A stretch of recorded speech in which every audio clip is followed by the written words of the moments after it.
ഗുരുപുരം മഹാവിഷ്ണു ക്ഷേത്രത്തിൽ ലക്ഷദീപ സമർപ്പണം നടത്തി. ക്ഷേത്ര പരിസരത്ത് സജ്ജീകരിച്ച ലക്ഷം ചിരാതുകളിലേക്ക് ആയിരക്കണക്കിന് ഭക്തരാണ് ദീപം പകർന്നത്.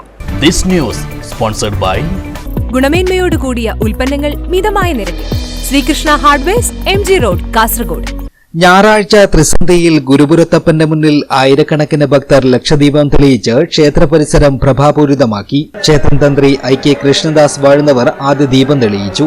തുടർന്ന് ക്ഷേത്ര പരിസരത്ത് സജ്ജീകരിച്ച ലക്ഷം ചിരാതുകളിലേക്ക് ആയിരക്കണക്കിന് ഭക്തരാണ് ദീപം പകർന്നത്. നാടിന്റെ സർവൈശ്വര്യം ലക്ഷ്യമിട്ടാണ് ലക്ഷദീപ സമർപ്പണം നടത്തിയത്. പുതുതലമുറയെ ക്ഷേത്രാചാരങ്ങളുമായി ബന്ധിപ്പിക്കുന്നതിനും ഇതുവഴി സാധിച്ചു.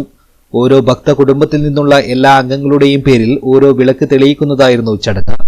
ആഘോഷ committee chairman architect K Damodaran, working ചെയർമാൻമാരായ Thampan Nair Kambikkanam, KK Ram, general convener Balan master Parappa, treasurer PV Kunhikannan Kottappara, chief coordinator Bhaskaran Attenganam, ക്ഷേത്രം president Kunhiraman Ayyankavu, general secretary VM Balakrishnan Nair, C Rajeevan, publicity chairman Jayaram Chandran, മാതൃസമിതി ഭാരവാഹികൾ, കലാസാംസ്കാരിക സമിതി, UAE കമ്മിറ്റി, പ്രാദേശിക സമിതികൾ എന്നിവർ ചടങ്ങുകൾക്ക് നേതൃത്വം നൽകി.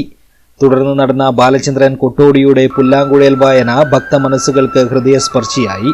തുടർന്ന് നാരായണീയ പാരായണവും നടന്നു. News bureau, Periya.